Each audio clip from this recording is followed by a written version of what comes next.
recognize this particular piece. My introductory poem is called Creative Writing. 10 students sat squirming in class, writing poems and sighing, alas. I sit wasting my time on unrhymable rhyme. If I don't finish soon, I won't pass. And that, of course, applies directly to at least 10 of you. Says 10. I have 21, which is a nice big class. We've maintained our group more than usual. Writing about writing is an ongoing thing, especially for a creative writing teacher. And as you know, I've written poems about each kind of poetry, about sonnets, about limericks. This one, though, was a random piece. I actually put this on an early collection. The first time I quit teaching, I actually retired from teaching in 1974 to perform music. And when I left, I put together a collection of my pieces and distributed to some friends, some students, and family. And this was a piece on the frontispiece. It's called Mutterances.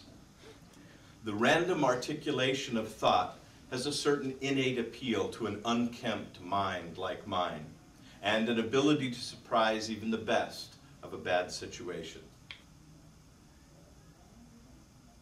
This piece is about my, it's called Immemorial Art. In other words, art that lives on forever. But in parentheses, it's called Moved to Tears.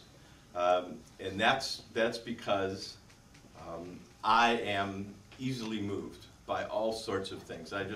Basically, I find people riding in the car next to me probably find it quite strange to see this guy driving along the street and tears kind of rolling down his face because I heard some song on the radio, or I was listening to some poem, or I was just listening to a story about some guy doing something, you know, and you're impressed by the courage.